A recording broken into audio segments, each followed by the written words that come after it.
Welcome, my dear student. Welcome to Human Right Certificate course lecture. I am Professor Dr. Kailash Mante. Today, we have discussed about fundamental rights. मूलभूत अधिकार ही संकल्पना जी की आहे, जी भारतीय राज्यघटनेमध्ये किंवा भारतीय राज्यघटनेतील मूलभूत अधिकार हे जे की आहे हे भारतीय नागरिकांच्या मानव अधिकारांचं संरक्षण करण्याचं काम कसं करतं, तर हा भाग आजच्या या तासाच्या माध्यमातून अभ्यासण्याचा प्रयत्न आपण इथे करणार आहोत. तर आपण मागील काही तासाच्या माध्यमातून बघतो आहोत की भारतीय संविधानामध्ये अशा कोणत्या तरतुदी किंवा असे कोणते कलम आहेत, आर्टिकल्स आहेत की जे मूलभूत अधिकारांना संरक्षण करण्याचं काम करतात. Articles in Indian constitution in protect in human rights. तर अशा कायद्यांचा, अशा तरतुदींचा आपण आढावा घेण्याचा प्रयत्न इथे करतो आहोत. याच मालिकेतील पुढचा भाग म्हणून ज्याला भारतीयांचा मॅग्ना कार्टा कायदा किंवा अधिकारांची पूर्ती बिल ऑफ राईट्स, ज्याला भारतीय बिल ऑफ राईट्स असं म्हटलं जातं किंवा भारतीय मॅग्ना कार्टा म्हणून असा ज्याचा गौरव केला जातो, अशा या मूलभूत अधिकारांचा, फंडामेंटल राईट्स ही जी की संकल्पना आहे, तर ही आजच्या या तासाच्या माध्यमातून आपण इथे बघण्याचा प्रयत्न इथे करणार आहोत. तर भारतीय राज्यघटनेच्या 3ऱ्या भागामध्ये कलम 12 ते 35 मध्ये ज्या काही तरतुदी करण्यात आलेल्या आहेत, तर त्या तरतुदी या मूलभूत अधिकारांच्या संदर्भात त्या तरतुदी तिथं असल्याचे आपणास दिसतात.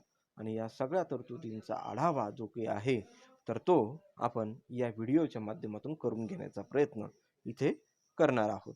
तर आपण मूलभूत अधिकारांची संकल्पना बघण्याच्या अगोदर, फंडामेंटल राईट्स बघण्याच्या अगोदर भारतामध्ये किंवा भारतीयांना मूलभूत अधिकार मिळवण्यासाठी कशा प्रकारे संघर्ष करावा लागलेला आहे किंवा कशा प्रकारे भारतामध्ये मूलभूत अधिकारांच्या संकल्पनेचा उदय, विकास झालेला आहे, एक पार्श्वभूमी जी की आहे, तर ती आपण थोडक्यात बघण्याचा प्रयत्न इथे करणार आहोत. स्वातंत्र्यपूर्व काळामध्ये भारतीयांना मूलभूत हक्क असावेत अशी मागणी वेळोवेळी तिथे केल्या गेलेली असल्याचं आपल्याला दिसतं. जसं की आपण जाणतोच, स्वराज्य हा माझा जन्मसिद्ध हक्क आहे आणि तो मी मिळवणारच, अशी गर्जना करणारे लोकमान्य टिळक यांनी प्रथम 1895 मध्ये ब्रिटिश सरकारकडे मूलभूत हक्कांची मागणी त्यांच्या या वाक्यामधून, त्यांच्या या गर्जनेमधून आपल्याला प्रदर्शित होत असल्याचं आपणास दिसतं. तसेच 1918 मध्ये झालेल्या राष्ट्रीय सभेच्या मुंबई येथील अधिवेशनात मूलभूत हक्कांचा समावेश राज्यघटनेत करावा व त्यांना न्यायालयीन संरक्षण द्यावं असं सुद्धा, अशी मागणी ही जी की आहे, तर 1918च्या राष्ट्रीय सभेच्या मुंबई येथील अधिवेशनामध्ये अशी मागणी तिथं केल्या गेलेली असल्याचं आपल्याला दिसतं. पुढे 1928 मध्ये जेव्हा नेहरू अहवाल जेव्हा मांडला गेला, मोतीलाल नेहरू यांनी हा जो काही नेहरू अहवाल जो मांडला, तर या अहवालात भारतीय जनतेला मूलभूत हक्क मिळावे अशी मागणी त्यामध्ये या नेहरू अहवालामध्ये तिथे केल्या गेलेली असल्याचं आपल्याला दिसतं. हा जो काही नेहरू अहवाल आहे 1928 मध्ये, तो तिथे अशी मागणी तिथं केल्या गेलेली असल्याचं आपल्याला दिसतं. 1945 मध्ये स्थापन झालेल्या संप्रू समितीने मूलभूत हक्कांच्या मागणीचा पुनरुच्चार तो तिथं केलेला असल्याचं आपल्याला दिसतं. आणि सगळ्यात शेवटी 1946 मध्ये जेव्हा कॅबिनेट मिशन योजना भारतात आली आणि या कॅबिनेट मिशन योजनेने सुद्धा अशी शिफारस केलेली असल्याचं आपल्याला दिसतं किंवा असं सुचवलेलं असल्याचं आपल्याला दिसतं की नागरिकांच्या हक्कांच्या संदर्भामध्ये जी की संविधान सभा कॉन्स्टिट्यूशनल असेंब्ली आहे तर त्यामध्ये सुद्धा एक उपसमिती नेमावी असं इथं सुचवल्या गेलेलं असल्याचं आपल्याला दिसतं. आणि यानुसार आचार्य जे.बी. कृपलानी जे की आहे कृपलानी तर यांच्या अध्यक्षतेखाली एक उपसमिती तिथं नेमण्यात आली आणि आपला तात्पुरता अहवाल या समितीने 23 एप्रिल 1947 रोजी घटना समितीसमोर सादर केला. आणि हा भारतातील अशा प्रकारे हे जे की मूलभूत अधिकार जे की आहे तर अशा प्रकारचा भारतामधील मूलभूत अधिकारांचा थोडक्यात इतिहास किंवा पार्श्वभूमी तो तिथं असल्याचं आपल्याला दिसून येतं. भारतीय राज्यघटनेच्या 3ऱ्या भागामध्ये कलम 14 ते 35 मध्ये मूलभूत हक्क इथं त्याचं समावेशन तिथं केल्या गेलेलं असल्याचं नसतं. भारतीय राज्यघटनेच्या 3ऱ्या भागाला भारताचा मॅग्ना कार्टा किंवा बिल ऑफ राईट्स किंवा अधिकारांची सनद असं म्हणून तिथं संबोधल्या जात असल्याचं आपल्याला दिसतं. आणि या भारतीय राज्यघटनेच्या मूलभूत अधिकारावर अमेरिकन राज्यघटनेचा किंवा घटनेचा प्रभाव तो तिथं असल्याचं आपणास स्पष्टरित्या तिथं जाणवत असल्याचं आपल्याला दिसतं. आणि म्हणून अशा प्रकारे भारतामध्ये मूलभूत अधिकारांचा विकास तो तिथं झालेला असल्याचं आपल्याला दिसून येतं.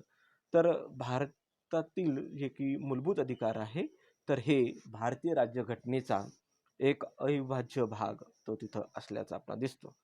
भारतीय राज्यघटनेच्या मूलभूत हक्कांचे सविस्तर असं स्पष्टीकरण जे की आहे तर ते भारतीय राज्यघटनेच्या 3ऱ्या भागात कलम 12 ते 35 मध्ये मूलभूत हक्क सविस्तररित्या तिथं दिलेले असल्याचं आपल्याला दिसतं. जगातील इतर कोणत्याही देशामध्ये च्या राज्यघटनेमध्ये मूलभूत हक्कांचे एवढे सविस्तर असं स्पष्टीकरण कोणत्याही राज्यघटनेमध्ये नसल्याचं आपल्याला दिसतं. म्हणजे भारतीय राज्यघटनेमधले जे की मूलभूत अधिकार आहेत तर हे सविस्तर आहेत, स्पष्ट आहेत आणि सगळ्यात जास्त विस्तृत असल्याचं आपणास सुद्धा ते दिसतात. भारतीय राज्यघटनेने दिलेले मूलभूत हक्क हे देशातील सर्व संस्था, संघटना यांच्यावर ते बंधनकारक असल्याचं आपणास दिसतात. मूलभूत हक्कांचे पालन करण्याची जबाबदारी घटनेने सर्वांना तिथं घातलेली असल्याचं आपणास दिसतं. त्याचबरोबर भारतीय राज्यघटनेत देण्यात आलेल्या मूलभूत हक्क हे सकारात्मक आणि नकारात्मक अशा दोन्ही स्वरूपाचे तिथं असल्याचं आपल्याला दिसतात. सकारात्मक मानवाच्या विकासासाठी जे जे आवश्यक आहे तर असे सर्व अधिकार हे सकारात्मक अधिकारातून ते प्रदान करण्यात आलेले आहे. समाजाच्या दृष्टिकोनातून, संस्थात्मक दृष्टिकोनातून, राष्ट्राच्या विकासासाठी आणि राज्याच्या विकासासाठी जे जे आवश्यक आहे तर ते नकारात्मक स्वातंत्र्याच्या स्वरूपात तिथं युक्त बंधने त्यावर घातल्या गेलेली असल्याचे आपणास दिसतात. आणि म्हणून भारतीय राज्यघटनेत जे काही मूलभूत अधिकार आहेत तर सकारात्मक आणि नकारात्मक अशा दोन्ही स्वरूपाचे अधिकार तिथं देण्यात आलेले असल्याचे आपणास दिसतात. भारतीय राज्यघटनेत देण्यात आलेल्या मूलभूत हक्कांना तिथं न्यायालयीन संरक्षण प्राप्त झालेलं असल्याचं आपणास दिसतं.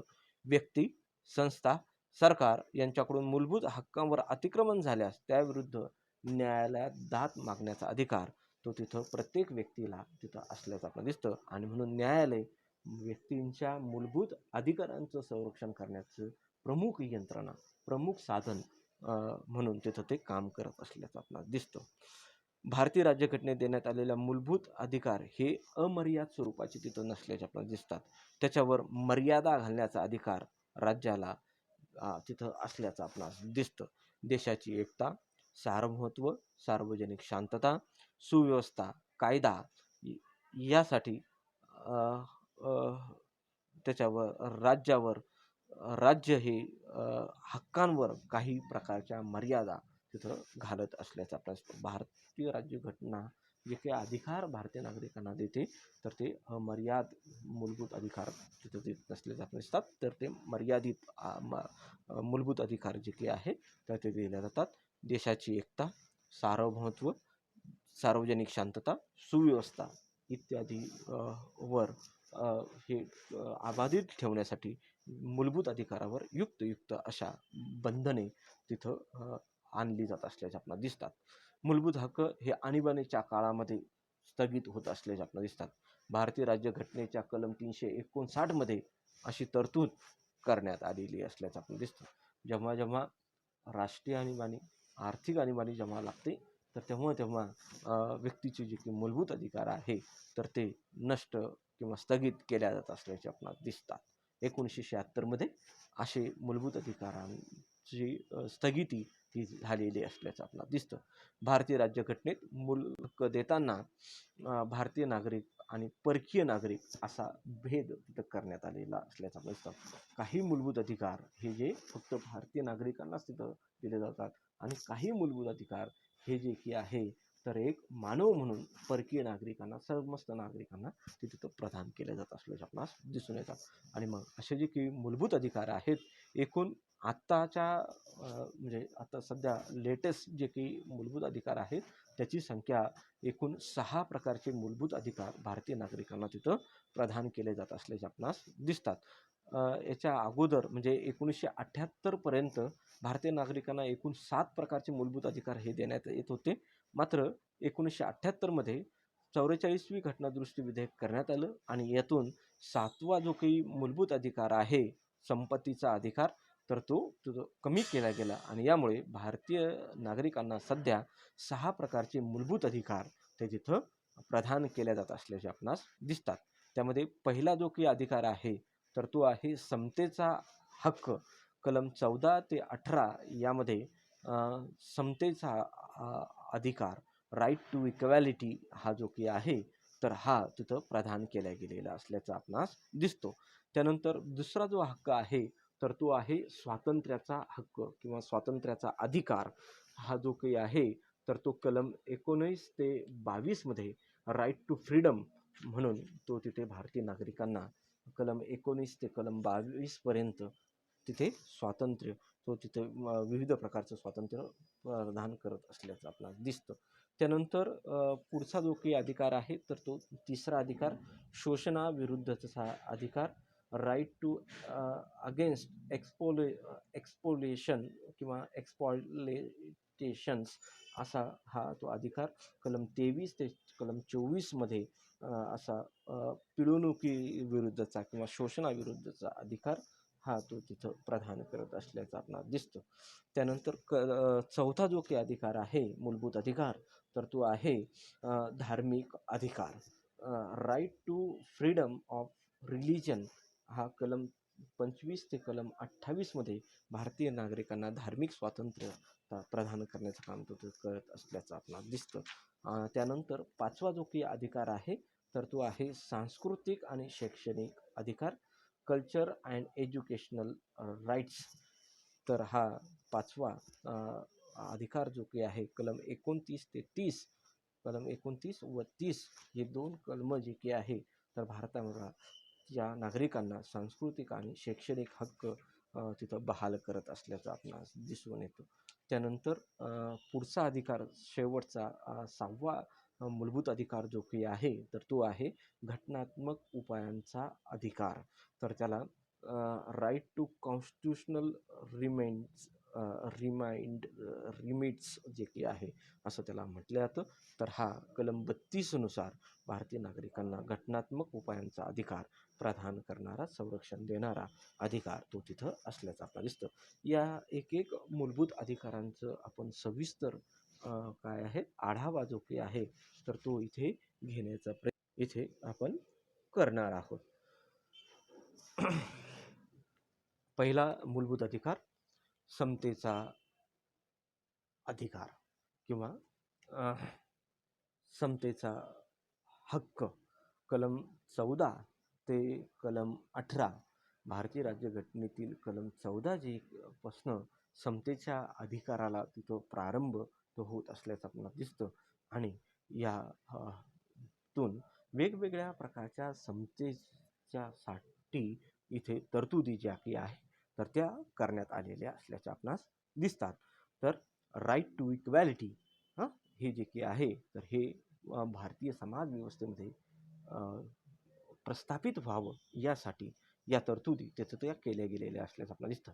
कलम 14 जे की आहे तर हे कलम 14 आर्टिकल 14 जे की आहे तर ते कायद्यापुढे समता, इक्वल बिफोर लॉ हे जे की तत्व आहे, कायद्यापुढे सर्वांना समानता किंवा कायद्याने सर्वांना समान संरक्षण, सर्वांना समान कायदा सर्वांसाठी समान असेल असं हे जे काही तत्व आहे तर हे कलम 14 नुसार कायद्यापुढे समता तर हे तत्व इथे इक्वल बिफोर लॉ हे तत्व इथे कलम 14 नुसार प्रस्थापित केल्या जात असल्याचं आपल्याला दिसतं.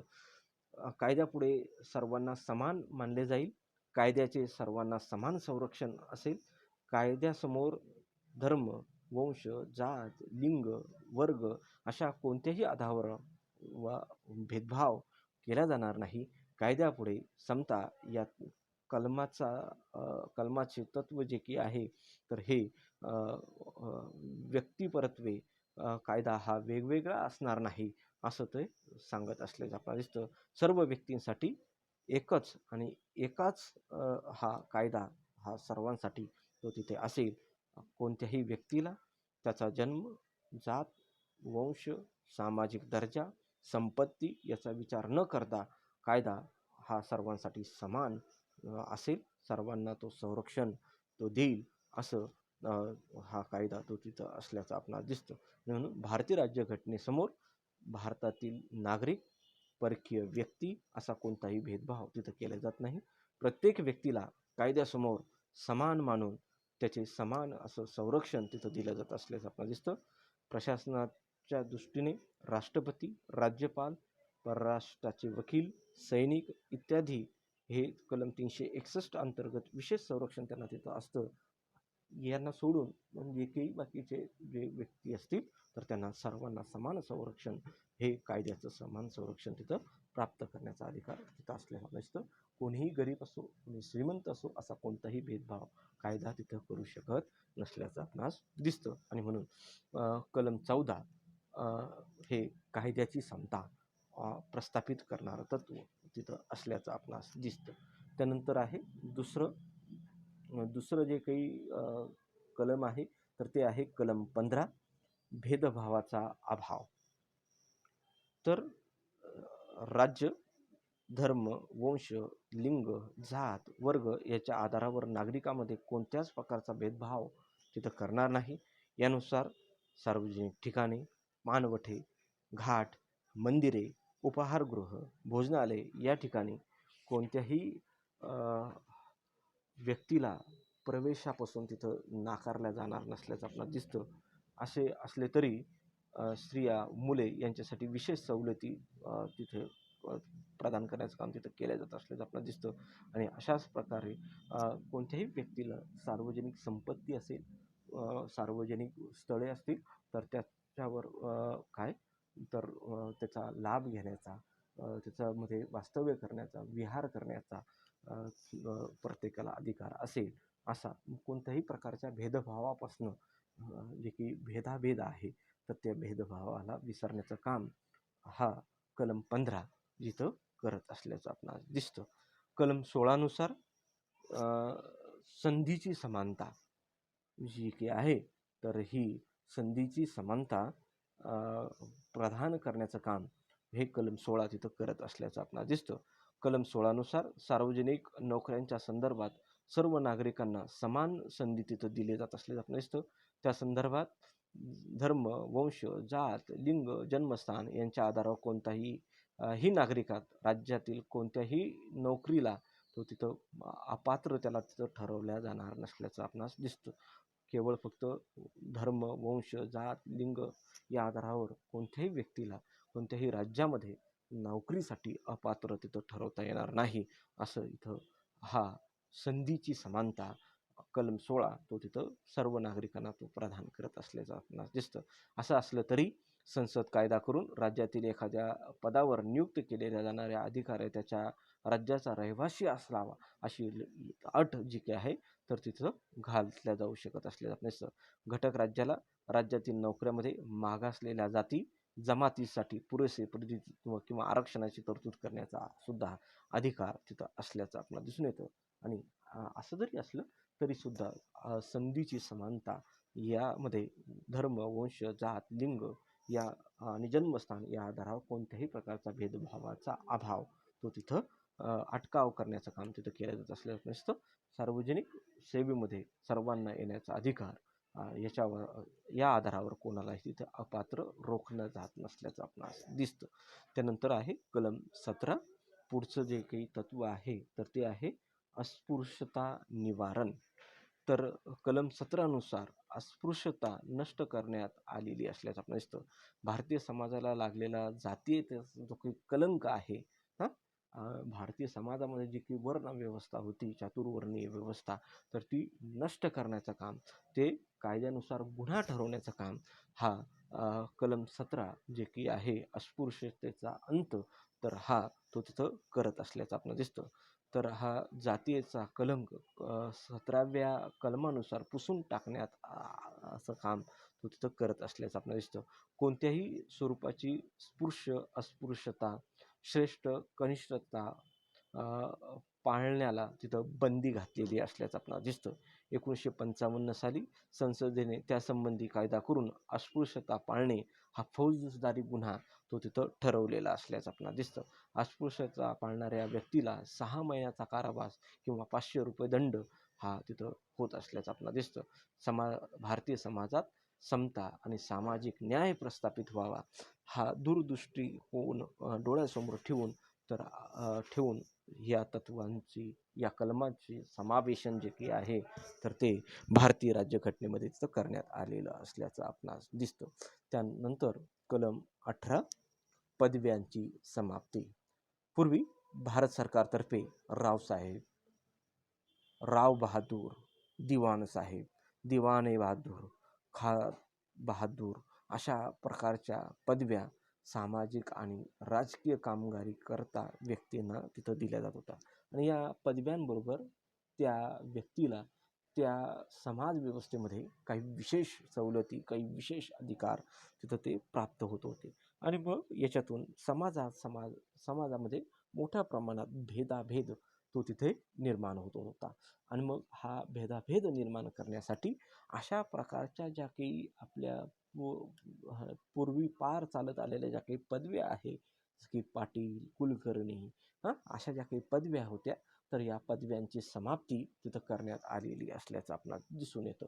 आणि या पदव्यांच्या व्यतिरिक्त नवीन पुरस्कार जे की आहे, जर भारतीय समाज व्यवस्थेमध्ये वेगवेगळे क्षेत्रामध्ये अतुलनीय कार्य करणाऱ्या व्यक्तींना इथे वेगवेगळे काय आहे पुरस्कार हे भारत सरकारकडून तिथं दिले जात असल्याचं आपल्याला दिसतात.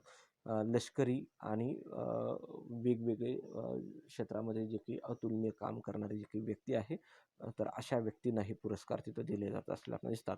जसं की परमवीर चक्र, महावीर चक्र, वीर चक्र, अशोक चक्र, शौर्य चक्र, कीर्ती चक्र, भारतरत्न, पद्मविभूषण, पद्मश्री, महाराष्ट्र भूषण असे जे काही पुरस्कार आहेत तर हे पुरस्कार भारत सरकारकडून वेगवेगळ्या क्षेत्रामध्ये अतुलनीय कार्य करण्यासाठी ते तिथं पुरस्कार प्राप्त हे केले जात असल्याचे आपल्याला दिसतात. आणि याच्यातून त्यांचा आदर्श हा भारतीयांसमोर उभा राहावा ही त्याची प्रमुख धारणा, ही न की समाजामध्ये विषमता निर्माण करणे हा त्याचा हेतू तिथं नसल्याचं आपणास दिसतं. परंतु कलम 18 हे ज्या काही पूर्वी पार अशा ज्या काही पदव्या होत्या, उपाध्या होत्या, ज्या मोठ्या प्रमाणात विषमता निर्माण करण्याचं काम करत होत्या तर अशा सगळ्या पदव्या नष्ट केल्या गेलेल्या असल्याचे आपणास दिसून येतात कलम 18 नुसार. तर अशा प्रकारे कलम 14 ते 18 मध्ये समतेच्या तत्वाचा पुरस्कार इथं केला गेलेला असल्याचं आपल्याला दिसतं. आणि हा पहिला अधिकार कलम 14 ते 18 मध्ये भारतीय नागरिकांना 5 प्रकारच्या समता प्रस्थापित करण्याचं कार्य तो तिथं करत असल्याचं आपणास दिसतं. त्यानंतर पुढे जे काही आहे तर ते पुढे पुढचा दुसरा अधिकार जो की आहे तर तो आहे राईट टू फ्रीडम, म्हणजे स्वातंत्र्याचा अधिकार. कलम 19 ते कलम 22. कलम 19 नुसार भारतीय नागरिकांना पुढील 6 प्रकारचे स्वातंत्र्य तिथं बहाल केले गेलेले असल्याचं दिसतं. पहिलं स्वातंत्र्य भाषण आणि अभिव्यक्ती स्वातंत्र्य. दुसरं स्वातंत्र्य शांतते आणि विना शस्त्र सभा एकत्र येण्याचं स्वातंत्र्य. आणि तिसरं जे की आहे संस्था संघटना स्थापन करण्याचं स्वातंत्र्य, संचार स्वातंत्र्य, वास्तव करण्याचं स्वातंत्र्य, व्यवसाय रोजगार व्यापार करण्याचं स्वातंत्र्य. अशा 6 प्रकारच्या स्वातंत्र्याचं वर्णन हे कलम 19 मध्ये तिथं करण्यात आलेलं असल्याचं आपल्याला दिसतं. याच्याविषयी आपण थोडक्यामध्ये जी की माहिती आहे तर ती एक या स्वातंत्र्याचा अर्थ आपण इथे जाणून घेण्याचा प्रयत्न इथे करणार आहोत. पहिलं जे की स्वातंत्र्य आहे भाषण आणि अभिव्यक्ती स्वातंत्र्य. तर लोकशाहीमध्ये विचार स्वातंत्र्याला महत्त्वाचं स्थान तिथं असतं. भारतीय नागरिकांना भाषण आणि अभिव्यक्ती स्वातंत्र्य तिथं देण्यात आलेलं असल्याचं आपल्याला दिसतं. आपले जे काही विचार आहेत तर ते व्यक्त करण्याचं स्वातंत्र्य इथं प्रत्येक भारतीय नागरिकांना तिथं दिलं गेलेलं असल्याचं दिसतं. त्यासाठी लेखन स्वातंत्र्य, मुद्रण स्वातंत्र्य हे दिलं असल्याचं आपल्याला दिसतं. राजकीय घडामोडीवर स्वतंत्रपणे टिप्पणी करण्याचं स्वातंत्र्य सुद्धा इथं देण्यात आलेलं असल्याचं आपल्याला दिसतं. यामध्ये वृत्तपत्र स्वातंत्र्य, व्यावसायिक जाहिरातीचं स्वातंत्र्य, प्रसार करण्याचा हक्क, शासनाच्या उपक्रमाची माहिती घेण्याचा हक्क यांचा समावेश तिथं असल्याचं आपल्याला दिसतं. भाषण स्वातंत्र्य दिलेले असले तरी ते अमर्याद स्वरूपाचे तिथं नसल्याचं आपल्याला दिसतं. म्हणजे असं कोणतंही तुम्हाला स्वातंत्र्य दिलं गेलेलं नाही किंवा असं भाषण स्वातंत्र्य असं भाषण तुम्हाला करता येणार नाही, असं अभिव्यक्तीकरण स्वातंत्र्य तुम्हाला असणार नाही की जे देशाचं सार्वभौमत्व, देशाची एकता, देशाचं संरक्षण, परराष्ट्राशी असणारे भारताचे मैत्रीपूर्ण सहकार्य संबंध, सार्वजनिक शांतता, कायदा आणि सुव्यवस्था यामध्ये आपलं भाषण आपले विचार कुठं अडथळा निर्माण करणार नाही. कोणत्याही समाजाचं एखाद्या संघटनेचं एखाद्या घटकाचं जाणीवपूर्वक त्याचं हनन किंवा दुखवणारं ते तिथं असणार नाही. म्हणून अशा प्रकारच्या स्वातंत्र्यावर युक्त बंधने ती घातल्या गेलेली असल्याचे आपल्याला दिसतात. एक सभ्यता नीतिमत्ता यांना बाधा आणणारे, एखाद्याचे चारित्र्य हनन करणारे, गुन्ह्यास प्रवृत्त करणारे, भडकाऊ प्रोक्षोपण भाषण करण्यावर सरकारने तिथं बंदी घातलेली असल्याचं आपणास दिसून येतं. म्हणजे भाषण स्वातंत्र्य अभिव्यक्ती स्वातंत्र्य सुद्धा भारतीय नागरिकांना त्याच्यावर युक्त बंधने जी की आहे तर तिथं घातल्या जात असल्याचं आपल्याला दिसतं. तसेच तुम्हाला सभा घेण्याचं स्वातंत्र्य असेल, परंतु ती सभा जी की आहे ती शांततेसह आणि विनाशस्त्र घेण्याची परवानगी तिथं देण्यात आलेली असल्याचं आपल्याला दिसतं.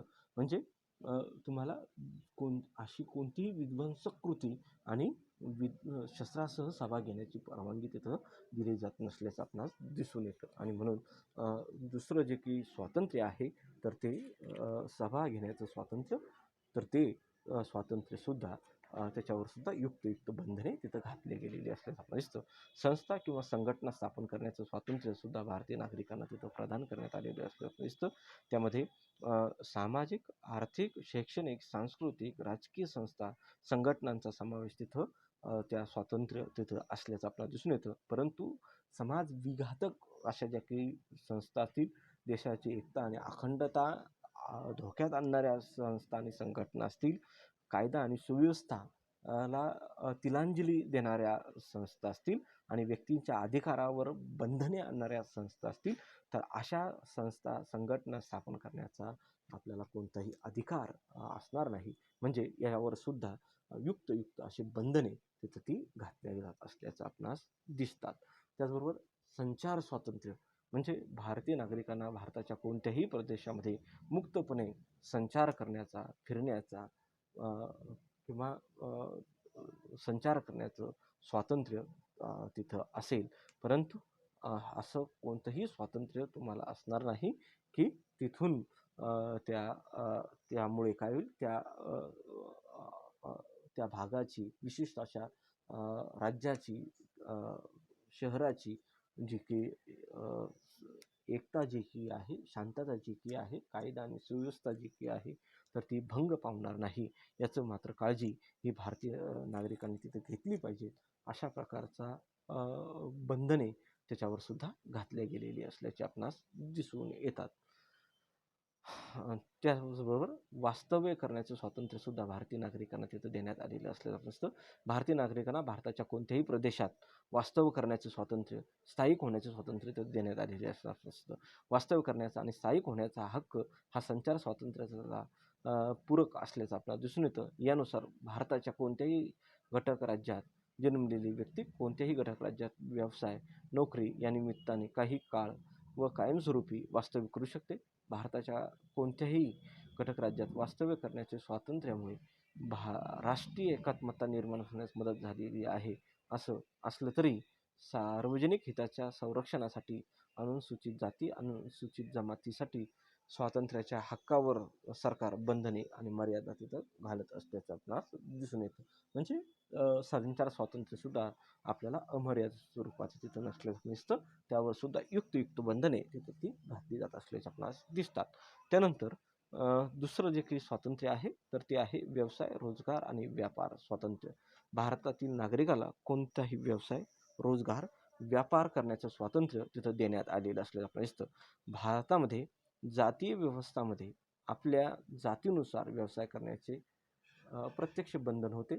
आपल्या जातीचा व्यवसाय सोडून दुसरा व्यवसाय करणे ते समाजविरोधी कृत्य तिथं मांडलं जातं.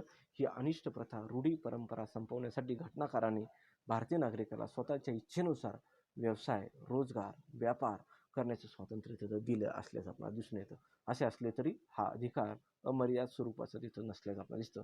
सार्वजनिक हिताच्या दृष्टीने गुणवत्तेच्या आधारावर विशिष्ट व्यवसायांसाठी विशिष्ट पात्रतेची अट तिथं घातलेली असल्याचं आपल्याला दिसतं.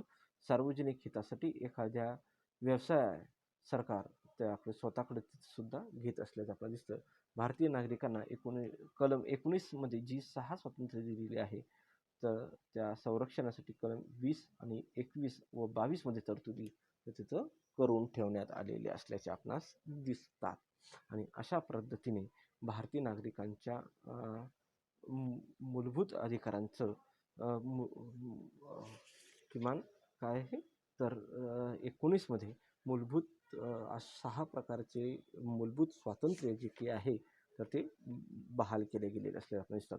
पहिलं स्वातंत्र्य भाषण आणि अभिव्यक्ती स्वातंत्र्य. दुसरं स्वातंत्र्य शांततेसह सभा विना शस्त्र सभा घेण्याचे स्वातंत्र्य. तिसरं आहे संघटना संस्था स्थापन करण्याचे स्वातंत्र्य. चौथं आहे संचार स्वातंत्र्य. आणि 5वं आहे वास्तव स्वातंत्र्य. आणि 6वं आहे व्यवसाय, रोजगार, व्यापार करण्याचे स्वातंत्र्य. अशा प्रकारचे 6 प्रकारचे मूळ स्वातंत्र्य कलम 19 नुसार तिथं बहाल केले गेलेले असल्याचे आपणास दिसतात. कलम 20 नुसार जे काही कलम 20 आहे तर ते व्यक्ती स्वातंत्र्याच्या हक्काचं रक्षण करण्याचं काम तिथं करत असल्याचं आपणास दिसून येतं. कलम 19 नुसार एखाद्या व्यक्तीने केलेले कृत्य त्यावेळी अस्तित्वात असणाऱ्या कायद्यानुसार गुन्हा ठरत असेल तरच त्या व्यक्तीला शिक्षा होईल व ज्यावेळी गुन्हा घडला त्यावेळीची जी शिक्षेची तरतूद होती तेवढीच शिक्षा त्या व्यक्तीला होईल. एखाद्या व्यक्तीला एखाद्या गुन्ह्याबद्दल एकदाच शिक्षा तिथं होत असल्याचं आपल्याला दिसतं. तसेच गुन्हेगार व्यक्तीला किंवा आरोपी असणाऱ्या व्यक्तीला स्वतः विरुद्ध साक्षीदार होण्याची सक्ती तिथे केली जाऊ शकत नाही. समाजामध्ये शांतता सुव्यवस्था ठेवण्यासाठी फौजदारी कायद्याची आवश्यकता असते. फौजदारी कायद्याच्या माध्यमातून गुन्हेगारांना शिक्षा दिली जाते. त्यामुळे त्या कायद्याचा वचक गुन्हेगारी करणाऱ्या प्रवृत्तीच्या लोकांमध्ये बसतो. असे असले तरी सरकारकडून या कायद्याचा राजकीय आणि व्यक्तिगत फायद्यासाठीचा वापर केला जाऊ शकतो.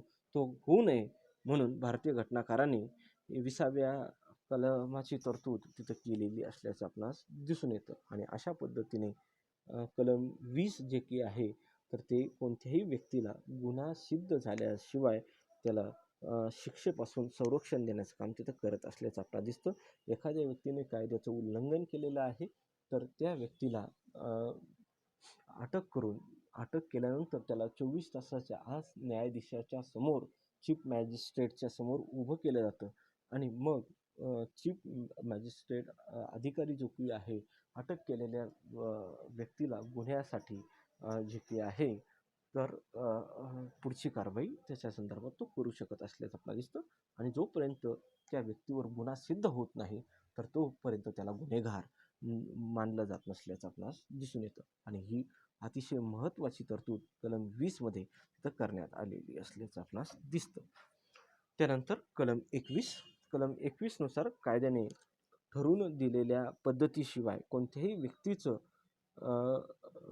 व्यक्तिगत स्वातंत्र्य जे की आहे जे जीवित राहण्याचं स्वातंत्र्य जे की आहे तर ते हिरावून घेण्यापासून संरक्षण देणारं तिथं असल्याचं आपणास दिसतं.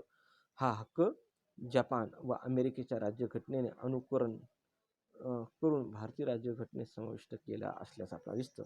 या हक्कावर संसद कायदा करून मर्यादा घालू शकते.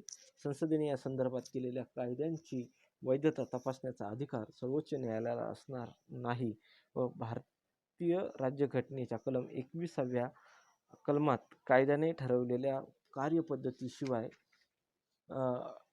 अशी शब्दयोजना केलेली असल्यामुळे संसदेने पास केलेल्या कायद्यानुसार जीवित व व्यक्तिगत हक्कावर मर्यादा तिथं घातल्या जात असल्याचं आपल्याला दिसतात. कलम 21मध्ये दिलेला जीविताचा अधिकार म्हणजे केवळ प्राणी मित्रांचे अस्तित्व जिवंत राहणे इतकाच मर्यादित असून त्यामध्ये सन्मानाने जगण्याचा व मानवाचे जीवन अर्थपूर्ण परिपूर्ण आणि जगण्याच्या लायकीचे ठरवण्याचा सर्व बाबींचा समावेश तो या 21 या तत्वामध्ये करण्यात आलेला असल्याचं आपल्याला दिसून येतं. आणि यानुसार भारतीय नागरिकांच्या कोणत्याही जीवितांचं हरण करण्याचं अधिकारांपासून संरक्षण करण्याचं काम तिथं हा करत असल्याचं आपणास दिसून येतं. कलम 22 जे की आहे तर ते कलम 22 नुसार मनमानी विरुद्ध संरक्षण तिथं देण्याचं काम हा तिथं कलम 22 तिथं करत असल्याचं आपल्याला दिसतं. मनमानी अटकेविरुद्ध संरक्षण देण्याचं काम हा कलम 22 तिथं करत असल्याचं दिसतं. अटक केली असेल तर त्या व्यक्तीला शक्य तितक्या लवकर अटकेची कारणे सांगून त्या घेता येतील. अटक झालेल्या व्यक्तीला स्वतःच्या पसंतीनुसार वकिलाचा सल्ला व सहकार्य घेऊन स्वतःचा बचाव करता येईल. अटक केलेल्या व्यक्तीला 24 तासाच्या आत न्यायालयासमोर हजर करावे लागेल. न्यायालयाच्या आदेशाशिवाय अधिक काळ त्याला अटक ठेवता येणार नाही. असे असले तरी अटक केलेली व्यक्ती परकीय शत्रू असेल किंवा प्रतिबंधात्मक स्थानबद्ध कायद्यानुसार अटक केलेली असेल त्या बाबतीत हा कायदा तिथे लागू होत नसल्याचं आपल्याला दिसतं. आणि ते काही संरक्षण आहे कायद्याचं तर ते या बाबतीमध्ये व्यक्तीला इथं मिळत नसल्याचं दिसतं. त्यानंतर आपण तिसरा जो काही अधिकार आहे तर तो आहे शोषणाविरुद्धचा अधिकार. कलम 23 ते 24 या 2 कलमामध्ये शोषणाविरुद्धचा अधिकार भारतीय नागरिकांना तो तिथं प्रदान केला गेलेला असल्याचं आपल्याला दिसतं. घटनेच्या कलम 23 नुसार वेठबिगारी, सक्तीने काम करून घेणे किंवा सक्तीने मजुरी कायद्याने तिथे बंद केली गेलेली असल्याचं आपल्याला दिसतं. भारतीय समाज व्यवस्थेमध्ये गुलामगिरीची, वेठबिगारीची जी काही पद्धत होती तर ती बंद करण्याचं काम, शोषण करणाऱ्या ज्या काही पद्धती होत्या तर त्या बंद करण्याचं काम भारतीय राज्यघटनेतील कलम 23 तिथे ते करत असल्याचं आपल्याला दिसतं. तसेच कलम 24 जे की आहे तर ते वय वर्ष 14 वर्षाखालील मुलांना जे की बाल कामगार म्हणून काम करतात तर अशा बाल कामगारांना बंदी घालण्याचं काम, बालमजुरी बंदी घालण्याचं काम हा कलम 24 तिथे तो करत असल्याचं आपल्याला दिसतं. आणि या कलम 24ला पुढे नेण्याचं काम जे आहे तर ते RTA ॲक्ट 2009 याच्यामध्ये right to information act right to education act 2009 जो काही आहे तर तो वय वर्ष 6 ते 14 या वयोगटातील बालकांसाठी, मुलांसाठी, पाल्यांसाठी प्राथमिक शिक्षण जे की आहे तर ते सक्तीचं आणि मोफत आणि अनिवार्य तिथं करण्यात आलेलं असल्याचं आपल्याला दिसतं. आणि 14 वर्षाखालील मुलांना बालमजूर म्हणून बंदी घातल्या गेलेली असल्याचं आपणास दिसतं. यासाठी कलम 24 जे की आहे तर यामध्ये तशा तरतुदी करण्यात आलेल्या असल्याचं आपणास दिसतात. त्यानंतर चौथा जो काही अधिकार आहे तर तो आहे धार्मिक स्वातंत्र्याचा अधिकार. कलम 25 ते कलम 28 मध्ये या 3 कलमामध्ये धार्मिक स्वातंत्र्याचा अधिकार तो तिथं बहाल करण्यात आलेला असल्याचं आपल्याला दिसतं. कलम 25 नुसार प्रत्येक नागरिकाला कोणत्याही धर्माचा स्वीकार करण्याचा, त्याचा प्रचार करण्याचा आणि त्या धर्मानुसार आचरण करण्याचं स्वातंत्र्य तिथं असल्याचं आपल्याला दिसतं. भारतामध्ये कोणत्याही धर्माचा, जातीचा, वंशाचा व्यक्ती हा तिथं राहतो आणि आपल्या धर्मानुसार, आपल्या पंथानुसार तो उपासना, आराधना करण्याचं स्वातंत्र्य त्याला कलम 25 जे काही आहे तर ते तिथं प्रदान करत असल्याचं आपणास दिसतं. त्यानंतर कलम 26 प्रत्येक धार्मिक संस्थेला अंतर्गत कारभार पाहण्याचा स्वातंत्र्य तिथं असल्याचं आपल्याला दिसतं. आपली संपत्ती विकण्याचा, तिचे विल्हेवाट लावण्याचं स्वातंत्र्य हे प्रत्येक जे की धार्मिक संस्था आहे तर त्या धार्मिक संस्थेला तो अधिकार तो तिथं कलम 26 नुसार तो तिथं मिळत असल्याचं आपणास दिसतं. त्यानंतर कलम 27 जे की आहे तर हे कलम 27 नुसार ज्या काही शैक्षणिक संस्था ज्या काही आहे तर अशा ज्या ज्या करांचे उत्पादन किंवा एखाद्या विशिष्ट धर्माच्या प्रचारासाठी आणि संरक्षणासाठी खर्च होणार असेल असे कर सक्तीने वसूल तिथे केल्या जाणार नाही किंवा राज्याच्या निधीतून चालवण्यात येणाऱ्या शिक्षण संस्थांमध्ये कोणत्याही प्रकारचं धार्मिक शिक्षण इथं दिलं जाणार नाही. अशा प्रकारची तरतूद कलम 27 मध्ये तिथं करण्यात आलेलं असल्याचं आपल्याला दिसतं. याचबरोबर कलम 28 जे काही आहे तर ते धार्मिक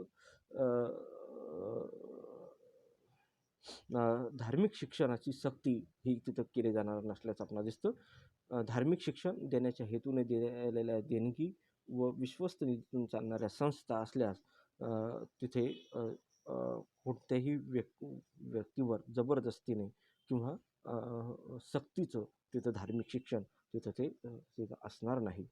प्रार्थना, पूजा, विशिष्ट धर्माची विधी ही सर्वांसाठी सक्तीची तिथं कधीही केली जाणार नाही.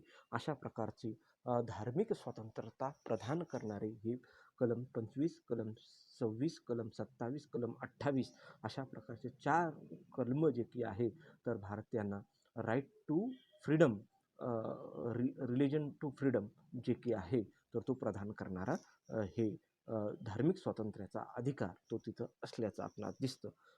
त्यानंतर 5वा जो काही अधिकार आहे तर तो आहे सांस्कृतिक आणि शैक्षणिक अधिकार. कलम 29 ते 30 हे जे काही कलम आहेत तर ते भारतीय नागरिकांना त्यांची संस्कृती जोपासण्याचा आणि शैक्षणिक अधिकार प्रदान करण्याचं काम तो तिथं करत असल्याचं आपल्याला दिसतं. घटनेच्या कलम 29 नुसार कलमानुसार आपली भाषा, लिपी, संस्कृती जोपासण्याचे स्वातंत्र्य हे तिथं असल्याचं आपणास दिसतं.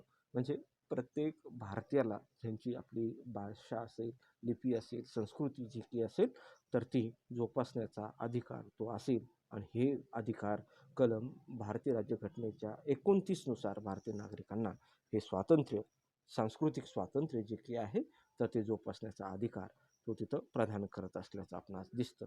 त्यानंतर कलम 29 नुसार भारतीय नागरिकांना शैक्षणिक संस्था स्थापन करण्याचं स्वातंत्र्य तिथं असेल. या ज्या काही संस्था आहेत, तर ह्या अनुदान त्यांना तिथं प्राप्त होतं. भाषा, लिपी, धर्म या आधारावर तिथं असा कोणताही भेदभाव तिथं केला जाणार नाही, परंतु त्यांच्या संरक्षणासाठी, संवर्धनासाठी त्या स्थापन केल्या जात असल्याचे आपणास दिसून येते. त्यानंतर सगळ्यात शेवटचा अधिकार घटनात्मक उपायांचा अधिकार कलम 32. घटनेच्या कलम 32 नुसार मूलभूत अधिकारांचे संरक्षण तिथं करण्यासाठी हा घटनात्मक उपायांचा अधिकार तिथं देण्यात आलेला असल्याचं आपल्याला दिसतं. त्यानुसार मूलभूत अधिकारांच्या भंगाबाबत सर्वोच्च न्यायालयाकडे विनंती अर्ज नागरिकांना तिथं करता येत असल्याचं आपल्याला दिसतं.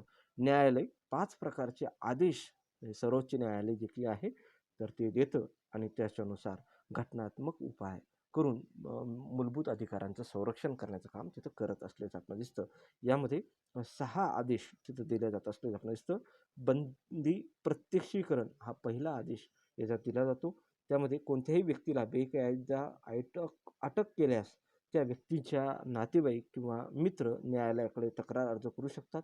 आणि तेव्हा न्यायालय अशा बंदिस्तास न्यायालयासमोर हजर करावे असा आदेश देतं. आणि जर कधी बंदी केलेल्या व्यक्तीला बेकायदा बंदी करण्यात आलं आहे असं सिद्ध झाल्यास त्या व्यक्तीला मुक्त करण्याचा आदेश हे बंदी प्रत्यक्षीकरणानुसार न्यायालय देऊ शकतं. तर त्यातून सुद्धा व्यक्तीच्या मूलभूत अधिकारांचं संरक्षण करण्याचं काम न्यायालय तिथं करत असल्याचं आपल्याला दिसतं. त्यानंतर परमादेश. एखाद्या सार्वजनिक सेवेतील अधिकारी आपले कर्तव्य करत नसल्यास, त्यामुळे व्यक्तीवर अन्याय होत असल्यास ती व्यक्ती न्यायालयाकडे विनंती अर्ज करू शकते.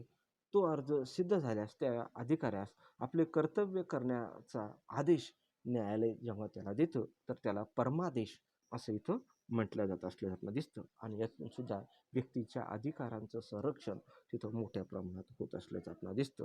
त्यानंतर पुढचा जो काही अधिकार आहे, तर तो आहे अधिकारपुच्छा. एखादी व्यक्ती कोणत्याही शासकीय पदावर लोकसेवक म्हणून काम करत असेल, परंतु हे पद धारण करण्याचा त्या व्यक्तीस अधिकार नसेल किंवा त्या व्यक्तीची निवड बेकायदेशीर असेल, असे या पदावर काम करण्याचा अधिकार त्या आहे का अशी विचारणा न्यायालय त्या व्यक्तीस करू शकतं. आणि त्याला अधिकारपुच्छा असं इथं म्हटलं जात असल्याचं दिसतं. आणि यातून सुद्धा नागरिकांच्या मूलभूत अधिकारांचं जतन, संरक्षण तिथं होत असल्याचं आपल्याला दिसतं. त्यानंतर पुढचा अधिकार जो की घटनात्मक उपायांच्या याच्यामध्ये त्याचा अधिकार म्हणून तो न्यायालय त्याचा उपयोग करू शकतो, तर ते आहे प्रतिषेध. प्रतिषेधमध्ये एखादा खटला कनिष्ठ न्यायालयासमोर सुरू आहे असेल व तो खटला चालवण्याचा कायदेशीर अधिकार त्या न्यायालयास नसेल, तर वरिष्ठ न्यायालय त्या खटल्याची सुनावणी थांबवण्याचा आदेश त्या न्यायालयात देऊ शकते. आणि त्याला प्रतिषेध असं तिथं म्हटलं जात असल्याचं आपणास दिसतं. आणि सगळ्यात शेवटी उत्प्रेक्षण.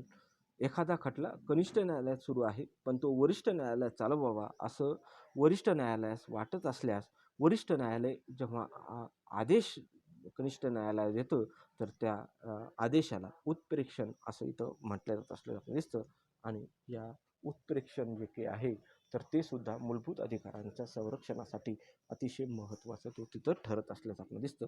अशा प्रकारे आपण भारतीय राज्यघटनेतील कलम 14 ते कलम 32 द्वारे जे काही 6 प्रकारचे मूलभूत अधिकार आहेत, जे भारतीय नागरिकांना प्रदान करण्याचं काम होतात, केलं जातं, ज्याच्यातून हे जे की 6 मूलभूत अधिकार आहेत, फंडामेंटल राईट्स आहेत, तर ते मानवाच्या, भारतीय नागरिकांच्या, अ, अ, जनतेचं मानवी अधिकारांचं रक्षण करण्याचं काम तिथं करत असल्याचं आपल्याला दिसतात. म्हणून या मानवी अधिकारांना, मूलभूत अधिकारांना, फंडामेंटल राईट्सना बिल ऑफ राईट्स असं म्हटलं गेलेलं असल्याचं आपल्याला दिसतं.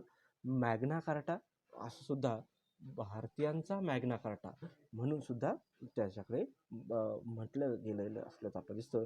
याचं गौरव त्याचा गेलेला असल्याचं आपल्याला दिसतं. आणि म्हणून हे मानवी अधिकारांच्या संरक्षणासाठी अतिशय महत्त्वाचे अधिकार, तरतुदी भारतीय संविधानामध्ये करण्यात आलेले असल्याचे आपल्याला दिसतात. धन्यवाद. आज आपण इथे थांबूया. उर्वरित भाग आपण पुढच्या तासामध्ये तो बघूया. ठीक आहे. इथे आपला मूलभूत अधिकार, भारतीय नागरिकांचे मूलभूत अधिकार, हा घटक इथे आपला संपलेला आहे. ठीक आहे. थँक्यू. धन्यवाद.